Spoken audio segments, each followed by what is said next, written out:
Bueno, felicitar primero que nada al tribunal por su 5º aniversario. Enviarles un saludo al secretario ejecutivo del CIA, don Marcio Ferreira Verdi, por este 5º aniversario de ANAMAE. Felices de contribuir, digamos, como CIAT con el tribunal administrativo. Yo les voy a hacer los precios de transferencia no son mi expertise. Yo les voy a hacer una presentación, si me pueden ayudar con el cambio de la presentación. Yo les voy a hablar un poquito de la tributación en los últimos 50 años, y esto a raíz de que este año es un año bastante especial para nosotros. Nosotros cumplimos 50 años de vida. El CIAT fue creado en 1967, ¿no?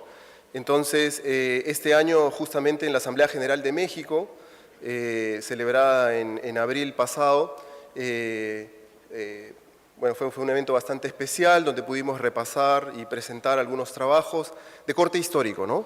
Entonces yo en realidad no les voy a hablar tanto de innovaciones y desafíos, les voy a hablar un poquito más del pasado, pero creo que es importante también evaluar el pasado para poder plantearnos algunas propuestas hacia futuro y agendas hacia futuro, hoy en día que está cambiando tan rápidamente, la verdad, en el ámbito tributario, ¿no? Bueno, yo quería empezar un poco dándoles un breve panorama de la situación de la tributación ahora. Esta diapositiva tiene una comparación de los ingresos tributarios de América Latina respecto a los países de la OCDE.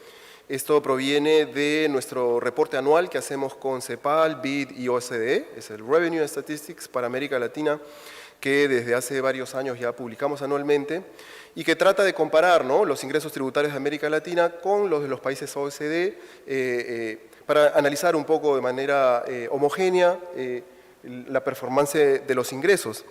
Como verán ahí, el dato más saltante, que es lo que desde hace buen tiempo se describe para la región, es una brecha importante entre los ingresos tributarios que recaudamos en la región respecto a los que se recaudan en los países de la OCDE, ¿no? El promedio en los países de la OCDE está en 34% del PIB, mientras que el promedio en América Latina está en 21% del PIB, una situación bastante conocida, repito. Países que están, digamos, en los niveles ya de los países de la OCDE, Brasil, Argentina, Uruguay, tradicionalmente muestran ya niveles bastante altos, pero para el resto de países, de Costa Rica para abajo, pues los promedios no van más allá del 21, 22, 23%. Repito, el promedio, descartando a Brasil o Argentina o a Uruguay, está por el 17% incluso. Pero como siempre discutimos en el CIAT, la pregunta es, ¿y por qué me tengo que comparar con los países de la OCDE? ¿Es acaso que el contrato social de los países OCDE tiene que ser el de los países de América Latina? Y entonces, para eso tratamos de también saber cuánto es el potencial de nuestra región más allá de lo que puedan recaudar los países de la OCDE. Y entonces cuando uno compara también la potencialidad de recaudación que las economías de América Latina tienen, también encuentra brechas importantes en los países para los cuales ya habíamos descrito en la lámina anterior su performance tributaria, ¿no? El esfuerzo tributario es un indicador que trata de comparar cuál es lo máximo que podría recaudar un país dadas sus condiciones socioeconómicas, su nivel de ingreso per cápita, su nivel de formalidad, su nivel de acceso a infraestructura, etcétera. Son varios variables que se consideran para hacer un cálculo de lo que podría ser el esfuerzo máximo de recaudación. Y aquí se presenta en esta diapositiva el resultado de esa comparación, ¿no?, entre lo que potencialmente cada país de América Latina podría recaudar y lo que viene recaudando en la práctica. Este es un estudio de Darío Rossignolo del 2015 que hizo para nosotros, y pues el resultado es muy similar al que teníamos en la lámina anterior. América Latina opera más o menos a un 63% de su potencial. Básicamente trabajamos a las 2/3 partes de lo que nuestra potencialidad indicaría que deberíamos recaudar. Así que, por supuesto, hay países que están más arriba, los de siempre, Uruguay, Brasil, Argentina, y digamos que se repite el resultado de la diapositiva anterior. Entonces, así nos comparemos con la OCDE o así nos comparemos contra nuestra potencialidad, hay una brecha importante que más o menos ronda el 30% de nuestra recaudación potencial. Ok, y aquí viene la parte un poco más histórica, ¿no? Porque lo que les he contado es la situación al 2014, es el último reporte que tenemos en el Revenue Statistics. La pregunta es cómo llegamos hasta acá y digamos, si esta brecha siempre fue la que mostramos ahora. Y para eso, con Dalmiro Morán, un colega, armamos unas series históricas de ingresos tributarios a nivel de gobierno central. Es muy difícil retroceder, estadísticamente hablando, en el ámbito de los ingresos subnacionales o en el ámbito de las aportaciones a la seguridad social. Entonces, construimos una base de datos especial por este año especial, como les dije, que estamos cumpliendo 50 años, para analizar los ingresos tributarios del gobierno central de los países de América Latina desde 1960 a la fecha. Un poquito para analizar a profundidad qué tanto progreso, más allá de las brechas actuales que existen, hemos tenido en la región, ¿no? Y entonces, aquí presentamos esos ingresos promedio para la región. Solamente para Brasil y para Argentina hemos considerado también los ingresos a nivel de provincias, a nivel de los estados, que son particularmente importantes. Son dos de los países que muestran ingresos subnacionales bastante importantes. Y en el caso de Brasil, incluso, hemos agregado los ingresos a nivel de municipios, porque en Brasil la parte, el IVA por servicios, que todos cobramos a nivel nacional, central, pues en Brasil se cobra a nivel municipal. Entonces, una comparación razonable regional debería sumar esos ingresos y es lo que hemos hecho, ¿no? Entonces, estos ingresos tributarios son lo más comparable posible que hemos podido hacer de forma histórica.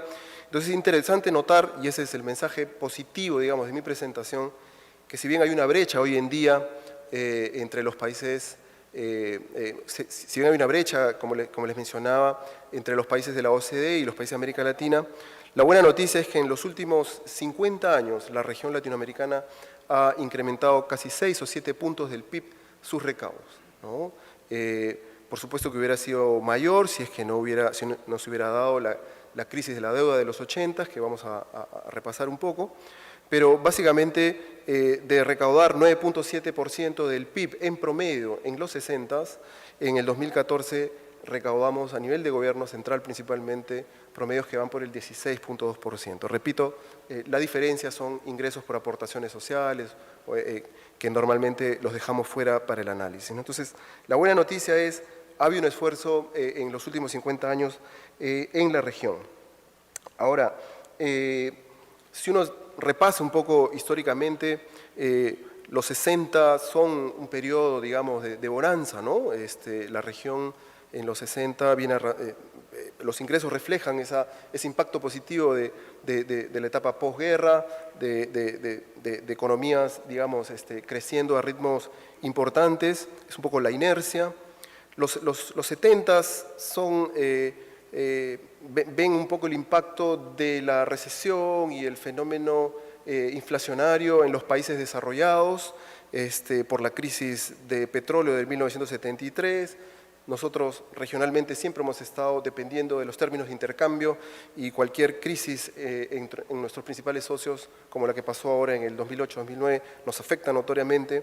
Entonces, en los 70s los ingresos comienzan a estabilizarse un poco, crecen menos, los ingresos comienzan a ser más volátiles y ven ahí que comienza a generarse entre el 72 y 78 un menor ritmo de crecimiento de los ingresos.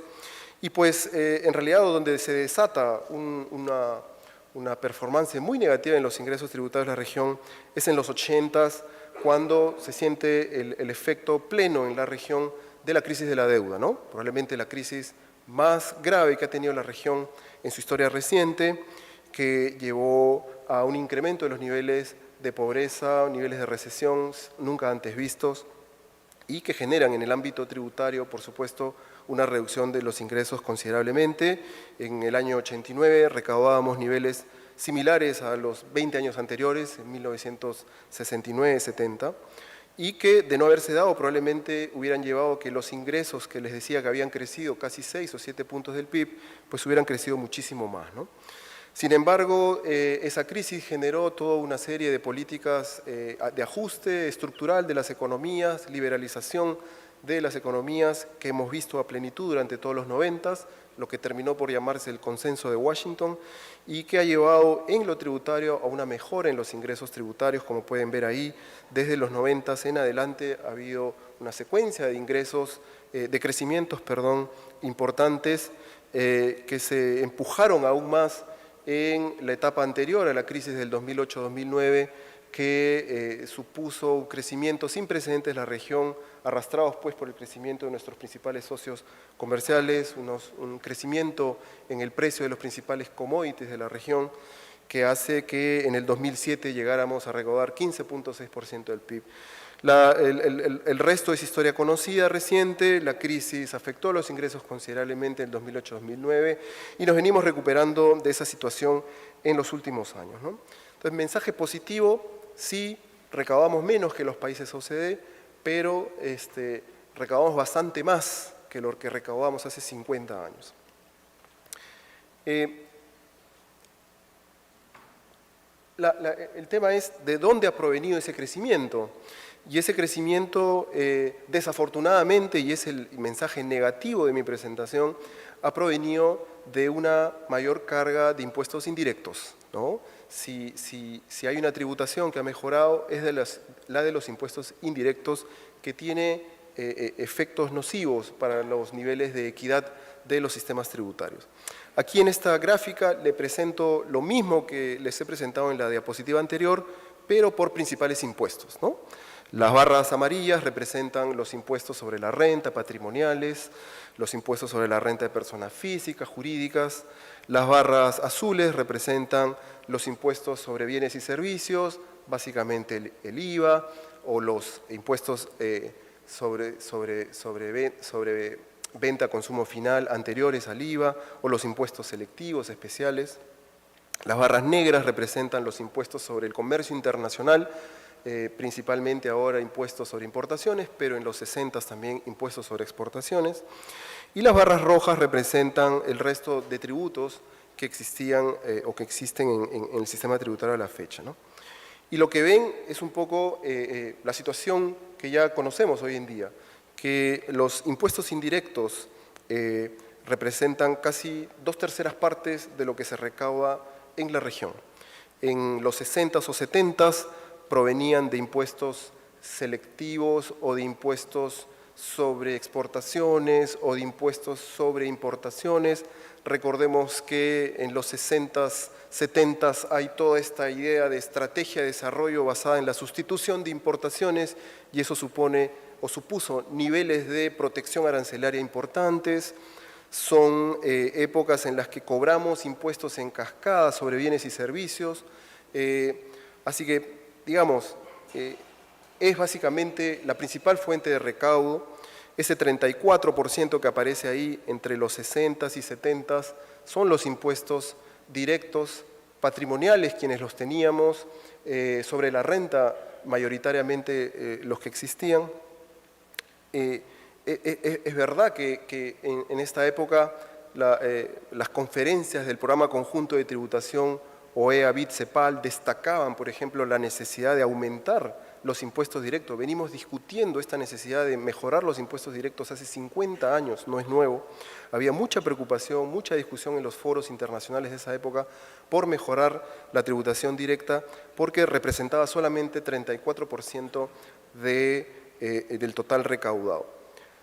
Los 70s comienzan a generar este incremento en la recaudación de bienes y servicios, principalmente por la introducción del IVA. El IVA en la región llega primero en Brasil y Uruguay a finales de los 60s, pero se hace masivo en los 70s en la región. Por supuesto que en los siguientes años se fue perfeccionando su administración, fue madurando el impuesto, etcétera. Pero es la introducción del IVA lo que genera esta tendencia creciente de esas barras azules que ustedes ven ahí. Porque nada nuevo, la verdad, se pudo hacer a nivel de impuestos directos, ¿no? La conferencia, por ejemplo, de México, del programa OEA BIT, repito, que era el foro que en ese momento trataba de ver buenas prácticas de tributación en el mundo, señalaba lo difícil y lo poco útil que había sido la discusión de promover reformas en pro de la equidad vertical, porque la verdad que seguíamos recaudando muy poco de impuestos directos, ¿no? Los 80, repito, la crisis económica más importante de la región, mucha mayor madurez del IVA y, por supuesto, programas de ajuste principalmente provenientes de los organismos de Washington, buscando olvidarse de la discusión de la equidad vertical, olvidándose de promover reformas quizás de una mayor carga tributaria a nivel directo y preocupándose más por reformas tributarias que pudieran ser suficientemente recaudatorias para paliar las crisis fiscales de los 80s y reformas en administración tributaria muy fuertes para asegurar que esos recaudos se hagan realidad y un énfasis muy importante en el control de IVA, ¿no? Entonces, la preocupación era, es muy poco útil preocuparse de la equidad vertical, es más importante preocuparse en la equidad horizontal y en la suficiencia recaudatoria, y es lo que se refleja en la gráfica. La participación de los impuestos directos va disminuyendo muchísimo más. Los países masivamente eliminamos impuestos patrimoniales existentes hasta la fecha. Los países en extremo, algunos como Bolivia y Uruguay, hicieron reformas en sus impuestos sobre la renta personal. Uruguay y Bolivia los eliminaron, igual que Paraguay. Y pues esta tendencia a olvidarse de la equidad vertical se ve reflejada también en una secuencia de reducción de tasas que voy a explorar en la siguiente diapositiva.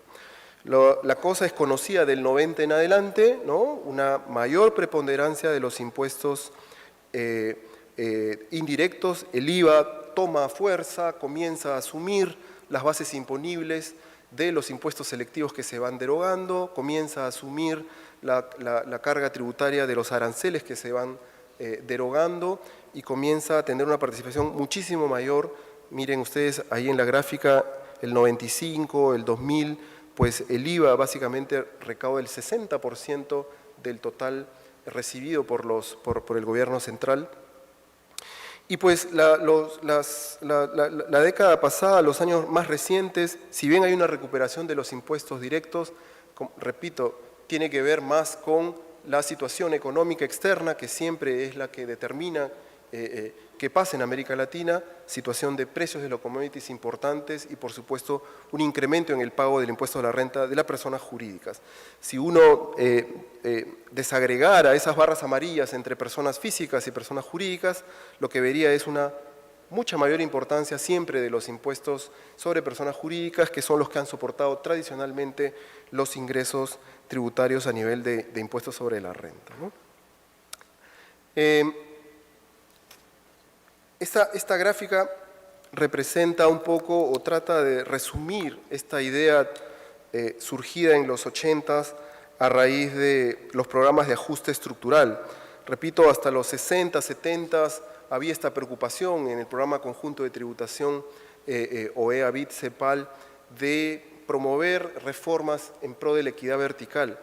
Con la crisis de los 80s, las reformas fueron abandonando esta idea, ¿no? Muchos académicos, muchos analistas, las autoridades mismos se convencieron de que esta idea desalentaba la actividad económica y era bastante poco efectiva para mejorar la distribución de ingresos.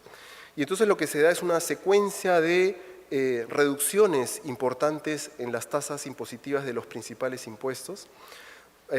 Aquí les presento la evolución desde el 85 a la fecha de las tasas generales del impuesto sobre la renta de personas jurídicas, del impuesto de la renta de las personas físicas, del arancel promedio y del IVA. En los tres primeros es claro, la línea roja, la línea celeste y la línea azul, es clara una evolución del 85 en adelante hacia tratar de olvidarse de tasas muy altas en los impuestos directos, porque lo único que hacen es desalentar la actividad económica. Hay una tendencia en América Latina bastante clara de impedir que se arbitre entre el tratamiento de persona jurídica y persona física, alineando las tasas máximas a los mismos niveles. Verán ustedes que desde el 2005 en adelante las tasas prácticamente convergen, los de personas físicas y las personas jurídicas, para impedir que el contribuyente pueda arbitrar. Y en el caso, la reducción más importante tiene que ver con la desprotección arancelaria, ¿no?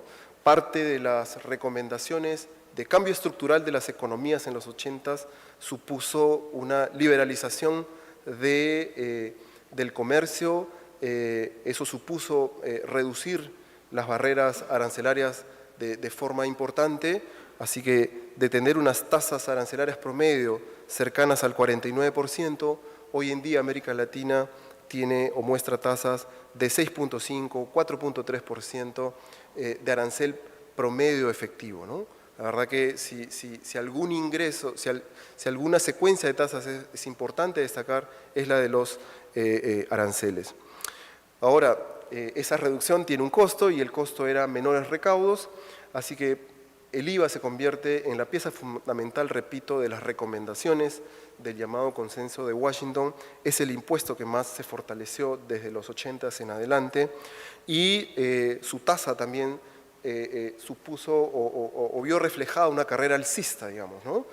Alguien tenía que sustentar los ingresos y ese fue el IVA que nació más o menos en los 70s, mostraba en el 85 una tasa promedio de 10.6% en la región y consecuentemente ha ido creciendo a 13, a 15, que es lo que tenemos ahora en promedio en la región, es la tasa arancelaria promedio.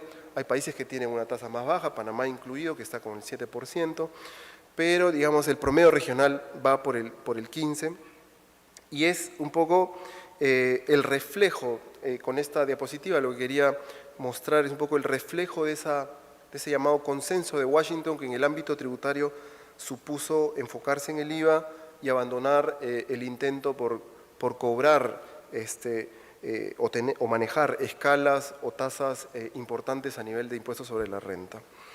En este repaso histórico, repito, de la tributación de la región, es imposible no destacar algunas figuras impositivas que destacan a la región, ¿no? Esto es como un aporte, como dice la diapositiva, de la región a el diseño impositivo en el mundo, ¿no? Algunos les llamamos impuestos heterodoxos porque son estas figuras que hay en los países que normalmente no veríamos en otras partes del mundo. No hay que olvidar, por ejemplo, el caso de los impuestos a las transacciones financieras, impuestos súper criticados, impuestos que los ortodoxos dicen que son malos impuestos, bad taxes, les dicen muchas veces, y hay mucha discusión académica en el sentido que son malos, pero son los impuestos que nos han salvado a muchos países en momentos de crisis fiscales importantes. Son impuestos, es cierto, que a veces nacieron temporalmente y que se quedaron ahí permanentemente, pero la verdad que varios estudios indican que nada pasó con el sistema bancario, el circulante no se fue, producto del impuesto a la calle, los sistemas bancarios no se desplomaron y con tasas razonablemente bajas el impacto en eficiencia no es el que se dice en muchos de esos estudios. Así que el impuesto existe hoy en día en muchos países todavía, Colombia, Argentina, Perú, etcétera, Bolivia. Y algunos países lo han estado incluso discutiendo para reavivar, como Brasil, a raíz de la situación que está viviendo. En segundo lugar, está esta tendencia de la región también para complementar la imposición sobre la renta con impuestos mínimos sobre activos o sobre ingresos brutos, ¿no? Hay una teoría, ¿no? Maurice Allais, Premio Nobel de Economía, que decía, la verdad que nadie compra activos para no hacerlos producir y para no hacerlos mostrar rentabilidades. En realidad, el valor de los activos es la rentabilidad futura descontada en el presente, así que gravar los activos en realidad es gravar las rentabilidades futuras. Con ese principio, pues la región, la verdad, producto de muchas recomendaciones de políticas, adoptó masivamente la idea de complementar sus impuestos sobre la renta con impuestos sobre los activos, impuestos sobre los ingresos brutos, que están presentes en muchos países. Y en algunos incluso no son el régimen optativo, sino son el régimen general, como en el caso de Guatemala. La región se destaca también por esta idea de de tratar de formalizar a los contribuyentes informales, bueno, a los ciudadanos informales, tratar de capturarlos al sistema formal con la introducción de regímenes simplificados de tributación, ¿no? Creo que es uno de los regímenes o de las opciones de política más utilizadas en la región. Yo vengo de El Salvador, donde estamos apoyando al Ministerio para ver la posibilidad de implementar un régimen tributario, y la figura más representativa es la del llamado monotributo, ¿no? Si bien muchos países manejan alguna idea de régimen para pequeños dentro de sus leyes de IVA o dentro de sus leyes de renta, la idea del monotributo que nace en Argentina es esta, la de un régimen que reemplaza renta, reemplaza IVA y reemplaza contribuciones sociales en una sola figura impositiva que al menos en Brasil, Uruguay o Argentina ha sido bastante eficiente, digamos, sobre todo por el beneficio que el informal siente de estar protegido con salud y pensiones a futuro. No sé el caso de los otros países, no los hemos analizado, pero al no incluir la figura de las contribuciones sociales, pareciera que su impacto es menor. Recaudatoriamente ninguno es muy importante, pero sí es importante saber cuánto puede haber desincentivado el estar fuera de la red de la formalidad. Últimamente se ha destacado también en la región esta idea de reforzar los impuestos territoriales. Países territoriales como Panamá han estado introduciendo reformas en el sentido de avanzar hacia una renta mundial, no así de un momento a otro, sino de manera progresiva, obligando a las personas físicas a tributar también por las rentas de fuente extranjera, ¿no? Esto se ha dado por llamar una territorialidad reforzada. Paraguay, República Dominicana, Ecuador, etcétera, han estado introduciendo varias reformas para gravar a nivel de personas físicas y avanzar hacia una progresión hacia la renta mundial, ¿no? El principio de renta mundial es muchísimo más equitativo que el principio de renta territorial, pero no podría hacerse de un momento a otro, es una cosa progresiva y varios países están avanzando en esta línea. También una tendencia en los países de la región, en particular Uruguay, Perú, Costa Rica, ha sido la introducción de impuestos duales, impuestos que expresamente tratan de forma distinta rentas del capital y rentas del trabajo.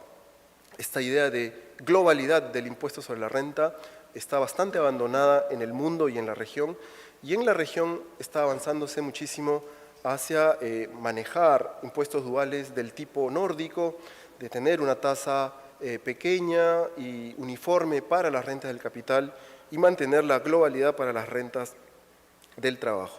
Al menos en los países donde se ha implementado, ha mostrado resultados importantes a nivel recaudatorio y es una figura también que se ha adoptado en la región.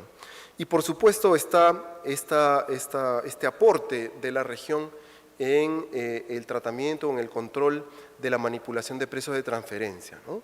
Seguramente mi colega Galíndez va a hablar un poco de ellos, pero la región ha avanzado mucho en tratar de darle mayor objetividad a la determinación de los comparables con regímenes como el régimen brasileño, que predefine las utilidades, ¿no? Digamos que siempre el contribuyente tiene la posibilidad de discutir ante la autoridad que las utilidades o los márgenes no son los que dice la norma, pero es un régimen bastante objetivo que escapa de la subjetividad que tienen los métodos tradicionales y sobre todo de la falta de datos para poder hacer comparables realmente como se debe. Y por supuesto también están figuras como la adoptada en Argentina, el llamado sexto método. Yo la verdad no sé si es un sexto método, si es una cláusula antiabuso, no sé si es una cláusula antiabuso, perdón, pero es un método que ha permitido que el caso de la triangulación entre jurisdicciones de baja y nula imposición, en particular para el caso de commodities como el que tienen ellos de la soya, se haya hecho, haya sido bastante objetiva, ¿no? Es como, repito, es el sexto método. ha tenido su réplica en países como Perú, Ecuador, países altamente mineros o petroleros, y ya se está discutiendo en Uruguay, en Honduras, en Paraguay, figuras similares, ¿no? Son aportes de la región, no le gusta a la OCDE cuando hablamos de estos temas porque están súper focus en sus 5 métodos, pero son prácticas que vemos en la región con bastante éxito. Y termino con algunas figuras que últimamente los países con industrias extractivas importantes han estado adoptando, que son esta idea de gravar últimamente más utilidades con las regalías que las ventas. Digamos, normalmente las regalías han estado o fueron diseñadas para gravar las ventas. Últimamente están sirviendo más para complementar los impuestos sobre la renta fallidos y están abordando también diseñarse sobre las utilidades. Bolivia es un caso espectacular en el que hay un impuesto regalía, la verdad uno no sabe qué parte es impuesto, qué parte es regalía, y por eso aparece, no sé si recuerdan, en la primera diapositiva aparece en el tope de la tabla, porque el impuesto directo a los hidrocarburos la verdad que ha generado un impacto recaudatorio muy importante. Y hay países que han introducido impuestos a las sobreganancias mineras, petroleras. Desafortunadamente la época no ha sido muy feliz para ver su efectividad, porque la coyuntura actual internacional evita ver el impacto positivo de estas medidas, pero como diseño impositivo están presentes. Así que este es un breve repaso de lo que se puede ver en la región, ¿verdad? A la fecha. Tengo que hablar sobre administración tributaria de estos últimos 50 años, sin duda. Y aquí lo que tengo que decir es que solo ha habido más institucionalidad, ¿no? Si hay algo que destacar en estos 50 años en materia de administración tributaria es una mayor preocupación por el tema administración tributaria y, por supuesto, una mayor institucionalidad de estas. Por supuesto que hay diferencias en los grados de madurez, por supuesto que hay brechas aún todavía por abordar, pero en todas ha habido una mayor institucionalidad desde los 60, ¿no? En los 60 ya se discutía en la conferencia de Buenos Aires del programa OEA-BIT los problemas de administración tributaria para América Latina. No es nuevo, la verdad, esta preocupación por la administración tributaria. Y en el caso de las administraciones en esa época hay que ponerlas un poquito en su contexto. Son épocas en las que hay oficinas tributarias para cada impuesto, hay oficinas tributarias incluso dentro de cada impuesto para cada segmento de contribuyentes. Funcionalmente, organizativamente no son muy exitosas, hay una tendencia a tratar de unificar todo el tema tributario. La introducción del IVA hace necesario también comenzar a manejar de forma individual y uniforme a los contribuyentes, se crean registros de contribuyentes, padrones de contribuyentes. En los 60 comienza esta discusión de automatizar la recogida de los datos, automatizar el procedimiento de los datos. Perdón, esto está en inglés, pero se los voy a comentar. En los 60s, 70s comienza este ordenamiento también de las facultades, de los deberes, de los derechos de los contribuyentes, de la administración tributaria, regulando mejor la relación jurídica tributaria, y comienzan los países a adoptar códigos tributarios. Un poco está el aporte ahí del programa de tributación OEA-BIT con el lanzamiento de su código a finales de los 60, que no tendría una respuesta nuestra, decía, hasta 30 años después, cuando nosotros lanzamos nuestro modelo de código tributario también, más pro administración tributaria que contribuyente, pero que es una respuesta tardía, digamos, a lo que a finales de los 60 comienza a adoptarse en los países.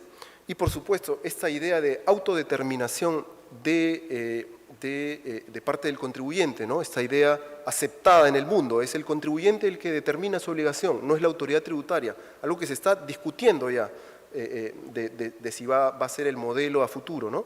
Pero en esta época esta autodeterminación lleva a introducir nuevas estrategias para orientar mejor, para educar mejor, para asistir mejor al contribuyente en esta función. Es decir, son épocas de inicios de la administración tributaria moderna como las conocemos.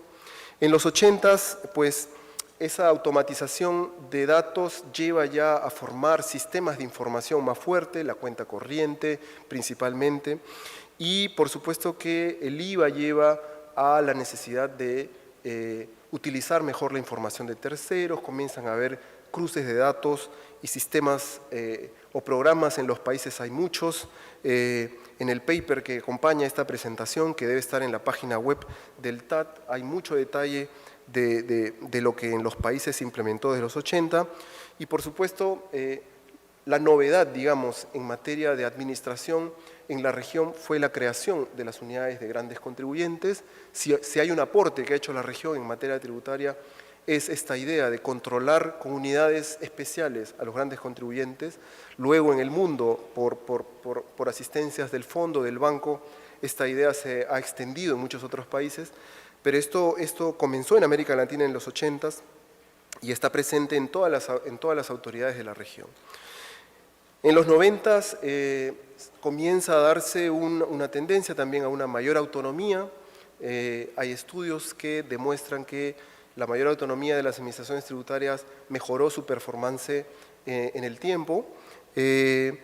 Comienza esa autonomía a permitir una mayor profesionalización de los recursos humanos, comienza a poder permitir ofrecer una línea de carrera y comienza a dar esta idea de que se puede hacer un servicio civil serio en la administración tributaria.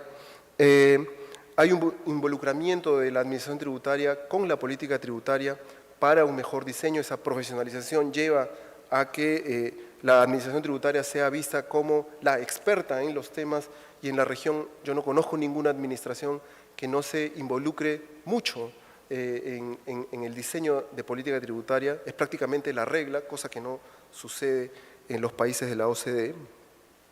Y por supuesto hay una mayor preocupación por los temas internacionales, que empieza por los países más grandes, por supuesto, y con el boom a inicios de los 90 de firma de tratados para evitar doble imposición y introducción de leyes de precios de transferencia, comienza también la administración a tener que ordenarse internamente para poder administrar todas esas regulaciones y esos tratados, ¿no? Del 2000 en adelante es mucha más conocida la historia, mucha fuerza a toda la cooperación tributaria internacional, mucha preocupación por introducir estrategias de gestión de riesgo por limitados recursos. Hay que enfocarse en los riesgos más importantes. Toda la digitalización de las transacciones lleva también a que la administración tributaria tenga que adaptar sus estrategias y es lo que estamos viendo a la fecha, ¿no? Por supuesto, la autonomía lleva también a avanzar en estrategias en pro de una mayor transparencia y una mayor rendición de cuentas de parte de las autoridades tributarias también. Así que esto es, digamos, yo creo que es un resumen de lo que se ha visto en materia de administración tributaria y repito, en estos 50 años lo único que uno puede ver es mayor institucionalidad. Ahora, para ir terminando,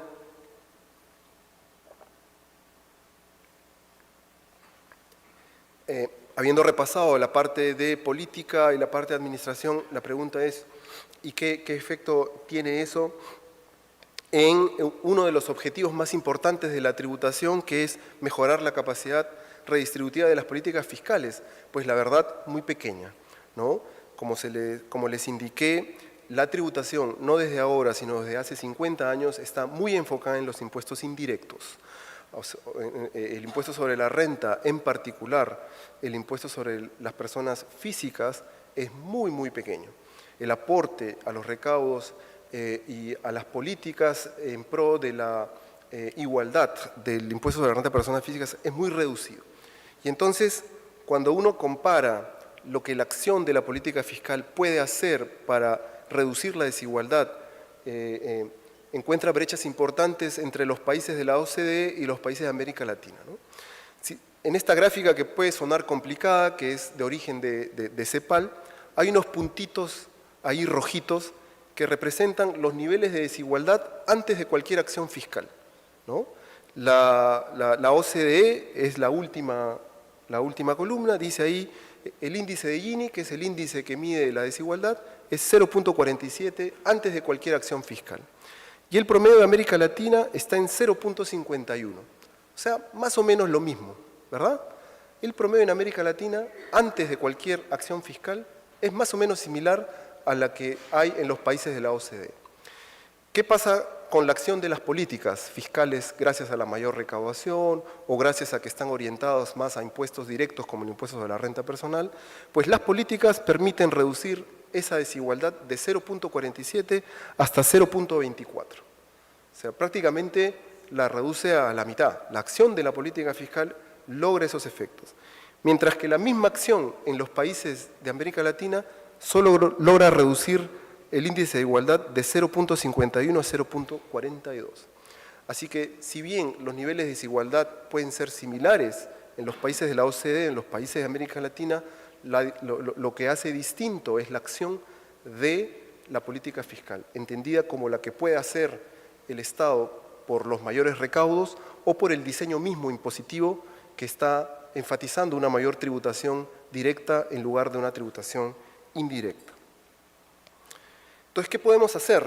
Porque un poco, bueno, acá sí estoy en línea con los desafíos, con el título del Congreso de los Desafíos. La pregunta es, ¿qué podemos hacer?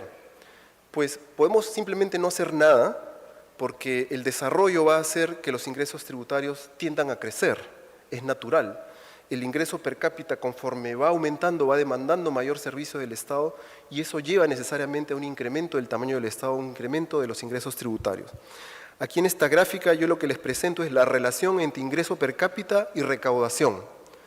Conforme los ingresos per cápita van subiendo, ¿no? Conforme los países se van haciendo más ricos, que es la línea, el eje vertical, pues también van recaudando más. Y entonces, si se dan cuenta, esos puntitos ahí que aparecen como negritos son los países de la OCDE, que tienen ingresos per cápita más altos que nosotros, por supuesto, y que también muestran ingresos tributarios más altos, ¿verdad? Los países de América Latina tenemos ingresos tributarios más bajos y entonces estamos con esos puntitos azules y por supuesto tenemos unos ingresos tributarios más bajos también. O sea que es natural, ¿no? Los ingresos per cápita definen el nivel de desarrollo de un país y pues países con niveles de desarrollo más altos normalmente tienen ingresos tributarios más altos. El desarrollo en América Latina va a llegar en algún momento a que esos ingresos per cápita aumenten y por lo tanto va a ser natural ese incremento. Así que quizás alguien podría decir, no necesitamos hacer reformas tributarias porque el desarrollo va a hacer que los ingresos tributarios también aumenten, ¿no? Si se dan cuenta, hace 50 años los países de la OCDE en 1965 recaudaban 24.8% del PIB, como América Latina ahora, ¿no? Entonces, los estados de desarrollo son distintos, así que uno podría decir, no necesitamos más reformas tributarias, esto va a llegar solo. Nos parece un poco riesgoso, la verdad, porque hay diversos estudios que indican que el cierre de brechas de Producto Interno Bruto no tiene un impacto en los ingresos tributarios tan importante.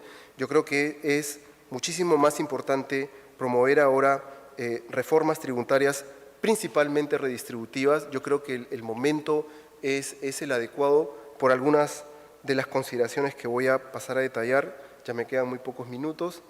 Y es esta, ¿no? Es imposible que América Latina siga recaudando prácticamente la mitad de impuesto a la renta que lo que recaudan los países de la OCDE.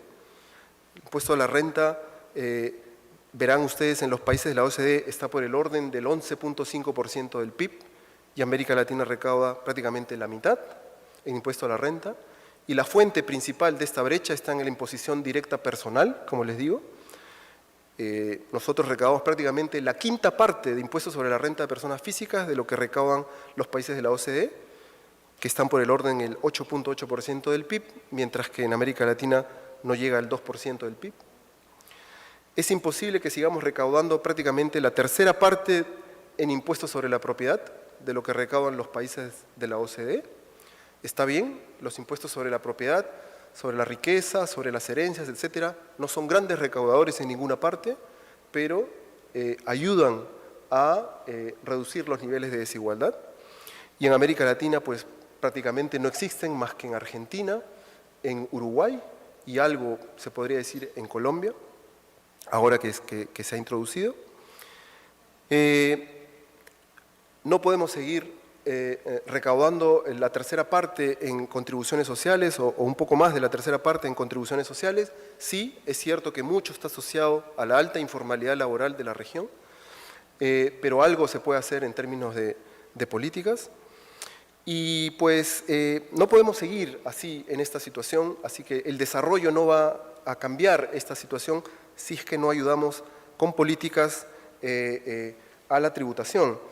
Y el reto principal, repito, está en la tributación sobre la renta personal. ¿Ok? En esta diapositiva yo les muestro algunos parámetros con el que uno se puede dar una idea de cuán lejos estamos respecto a los países de la OCDE. Las dos primeras columnas representan las alícuotas mínimas y máximas de nuestros impuestos sobre la renta personal, ¿verdad? Pues en la alícuota mínima promedio en América Latina está por el orden del 9.8%, ¿no? Mientras que la alícuota mínima en los países de la OCDE está en 15.1%, ¿ok? O sea, un poco menos del doble.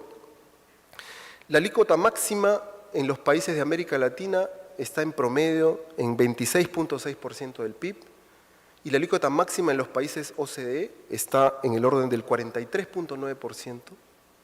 ¿Ok? O sea que solo mirando las alícuotas uno se puede dar una idea de las brechas que existen en la tributación personal en los países de la OCDE y los países de América Latina.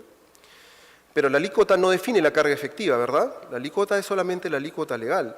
La base imponible es igual de importante. Y entonces, si uno mira un poco los tramos de mínimo exento para analizar a partir de qué ingresos recién se paga la alícuota mínima, las brechas también son importantes. O si mira a partir de dónde se pagan las alícuotas máximas, también se tiene una buena idea de cuáles son las brechas. Entonces, ahí, por ejemplo, mientras en los países de la OCDE alguien que gana 0.2 veces el PIB per cápita ya empieza a pagar impuestos, en América Latina hay que ganar 2.1 veces el PIB per cápita para pagar impuestos. O sea, casi 10 veces más de mínimo exento para pagar impuestos. ¿Okay? Y en el caso de la alícuota máxima, mientras que alguien que gana 3.9 veces el PIB per cápita en los países de la OECD ya paga la tasa máxima, en América Latina recién la pagan cuando ganan 7.7 veces el PIB per cápita. ¿Okay? Algo está pasando entre la estructura de tasas y las bases imponibles para terminar llevando a una tributación personal bastante baja. Y el ejemplo en el caso de las rentas del capital es dividendos, ¿verdad? Las rentas del capital se cobran en cabeza de la empresa y en cabeza del accionista, ¿verdad? Mientras las tasas de renta de personas jurídicas estamos más o menos similares entre los países, con los países de la OCDE, la diferencia está en el trato a los dividendos. Mientras en promedio los países de la OCDE suponen pagar 24.5% por los dividendos, en América Latina esa tasa es de 8.7% nada más. ¿Okay? Eso supone que la carga efectiva es bastante menor en los países de América Latina que en los países de la OCDE. Así que estos son simplemente parámetros que uno mira de la legislación que nos dan una idea de por dónde están las brechas y de por dónde podrían haber caminos u opciones de reforma. El otro gran reto es mejorar la tributación sobre la propiedad. Repito, en América Latina deben ser solamente Argentina, Uruguay y Colombia los países que a la fecha tienen alguna figura de imposición a la propiedad global. Por supuesto que todos cobramos algo sobre inmuebles, algo sobre vehículos, algunos a nivel municipal o estadual, otros a nivel nacional, pero son figuras aisladas, ¿verdad? Un impuesto integralmente a la propiedad solo existe hoy en día en Argentina, en Uruguay y en Colombia, ¿no? Y yo creo que el momento es clave, ¿no? El momento para discutir otra vez esto es clave. Repito, en los 60 ya el programa OEA-BIT decía o se preocupaba mucho de la equidad vertical, pero no hizo mucho. ¿Y por qué no hizo mucho? Porque quizás los esfuerzos de transparencia fiscal que hoy existen no existían en los 60s. ¿Okay? Hoy en día estamos muy cerca con los esfuerzos globales en pro de la transparencia fiscal, de poder implementar mejor impuestos sobre la propiedad. No solo la academia está de acuerdo, sino que los esfuerzos políticos con estas iniciativas globales hoy en marcha nos dan un nuevo espacio, ¿verdad? Seguramente podemos empezar con la información a la propiedad de orden financiera, que en el 2018 debería poder intercambiarse automáticamente. Por supuesto que habría que darle al contribuyente un primer espacio de divulgación voluntaria de su información, algo que estamos viendo en Argentina, en Chile, en Colombia, en Brasil, en México. Eso es parte del proceso. Pero yo creo que la situación o los esfuerzos de transparencia van en un camino muy importante para poder repensar nuevamente la idea de impuestos a la propiedad. Y lo digo porque para Latinoamérica, que es la región en la que trabajamos, hay una tendencia a que los residentes de Latinoamérica cada vez mantengan más sus activos fuera de Latinoamérica. ¿Okay? No importa el destino, lo que importa es que está fuera de Latinoamérica. Prácticamente crece todos los años. Esta es una estadística del Boston Consulting Group que monitorea la riqueza de diferentes partes del mundo y lo que ve Latinoamérica, por supuesto que no tiene volúmenes tan importantes como otras partes del mundo, pero la tendencia es a que los residentes latinoamericanos mantienen su riqueza fuera. Así que estos esfuerzos de transparencia deberían tener un correlato a nivel de impuestos a la propiedad también. Y bueno, el IVA va a dejar, no creo que sea muy fácil que deje de ser el impuesto más importante de la región. El IVA, repito, es la fuente o el pilar recaudatorio más importante de la región. Seguramente no hay mucho más que hacer, es bastante estándar el IVA en Latinoamérica, pero lo que sí quizás se puede hacer es discutir las exenciones, las alícuotas efectivas y una serie de otros gastos tributarios que hoy están vigentes en las leyes que hacen que el impuesto en realidad no beneficie a los pobres, sino beneficia a los deciles de más altos ingresos. Esta es una estadística del BID que trata de relacionar lo que pagan de IVA en términos efectivos los deciles de más bajos ingresos respecto a lo que pagan los deciles de más altos ingresos. Y todos deberían estar del 1 para la izquierda y sin embargo todos los países están del 1 para la derecha porque los deciles de más altos ingresos pagan a veces mucho más que lo que pagan los deciles de más altos ingresos, con lo cual las exenciones o las tasas reducidas que existen en muchas legislaciones de IVA en América Latina no estarían cumpliendo con su objetivo, ¿verdad? El pretexto para introducir estos tratos especiales es que queremos beneficiar a los deciles de más bajos ingresos, pues la noticia es no estamos beneficiando a los deciles de más bajos ingresos, así que si algo queremos avanzar en materia de equidad tributaria, en IVA en particular, sería con una reducción importante de los niveles de exención y de alícuotas reducidas existentes en el país. Bueno, ya se me agotó el tiempo, así que voy rapidito. No voy a hablar mucho sobre impuestos de la renta de personas jurídicas, mucha discusión a nivel internacional del proyecto BEPS. ¿BEPS va a salvar el mundo? No lo creo.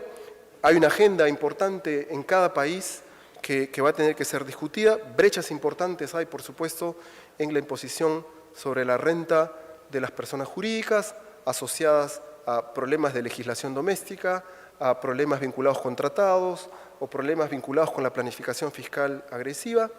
Eso se tendrá que resolver con esfuerzos internacionales y con esfuerzos domésticos.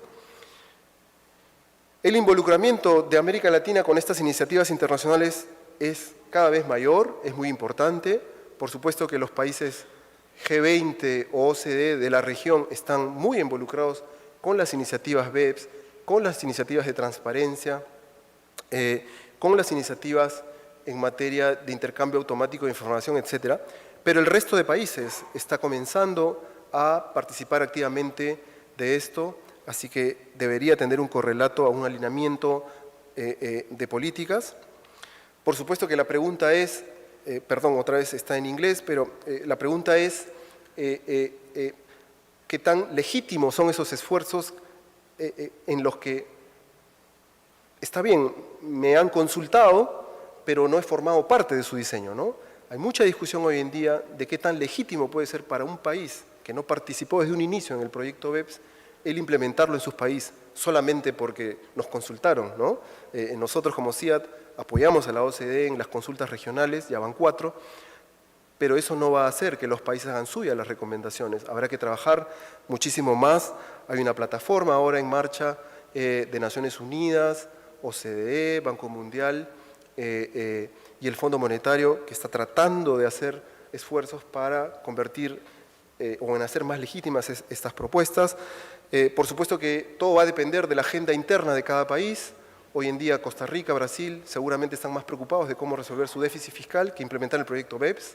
Habrá que ver cuál es la agenda interna de cada país para ver si no hay otras prioridades. Las prioridades en América Latina siempre van a ir por el lado de IVA, el impuesto más importante, con altos niveles de informalidad, seguramente el impuesto que más reto supone a nivel doméstico.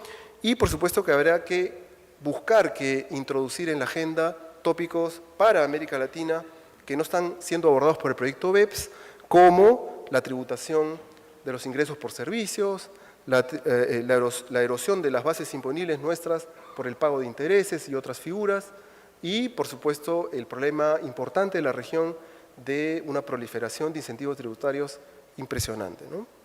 No sé si podremos discutir nuevamente las reglas fuente-residencia, pero que el proyecto BEPS no discute, pero que debe ser la madre del cordero de mucho de la discusión.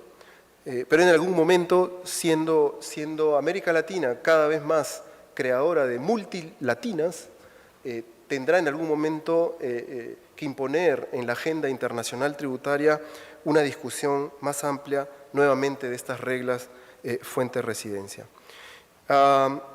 Con esto termino. Esto en el ámbito de la administración tributaria, pues también algunos pronósticos como CIAT. Yo creo que vamos a estar dominados por la cooperación tributaria internacional. Hoy en día, con las iniciativas globales en marcha, la asistencia administrativa mutua, el intercambio de información va a ser cosa de todos los días. Las administraciones tienen que estar preparadas. Innovación, el título del Congreso. Efectivamente, algunas administraciones piensan que más tecnología es innovación. No, más tecnología no es innovación. Hay que hacerla, por supuesto, hay que estar al día con la tecnología, pero innovación es mucho más que eso. Eso supone una gestión del conocimiento muy importante. Yo creo que el intangible conocimiento tiene que ser gestionado de una manera adecuada en las administraciones, y eso supone también discutir el perfil del administrador tributario del futuro, ¿no? Capaz ya no necesitamos contadores, capaz ya no necesitamos abogados, capaz lo que necesitamos son científicos de datos, necesitamos analistas de datos, que son estas nuevas carreras, psicólogos de datos, que van a perfilar la nueva administración tributaria en el siglo XXI. Por supuesto que tenemos que seguir reduciendo los costos de cumplimiento al contribuyente, ¿no? La verdad que los países de la región han avanzado muchísimo. Nosotros tenemos una agenda importante en esta línea de trabajo, porque si algo está demostrado es que aquel contribuyente que sí quiere cumplir con sus obligaciones, reducirles los costos transaccionales es muy, muy importante y mejora sus niveles de cumplimiento. Y pues termino con esta idea de solucionar en tiempo real los riesgos de cumplimiento, que al tribunal le debe importar mucho. En realidad no se trata de llegar al incumplimiento y buscar que litigar para ver quién tuvo la razón. La verdad que la estrategia hoy en día es adelantarse a eso, ponerse un paso atrás y solucionar el litigio en tiempo real, haciendo que antes que el contribuyente presente su declaración o antes que el contribuyente incumpla, digamos, se le pueda solucionar el problema. Con develamiento de información, con estrategias de cumplimiento cooperativo, etcétera, pero, digamos, tenemos que ir en la administración tributaria pensando en resolver antes de que ocurra un potencial litigio. Así que me quedo acá y les doy las gracias. Espero que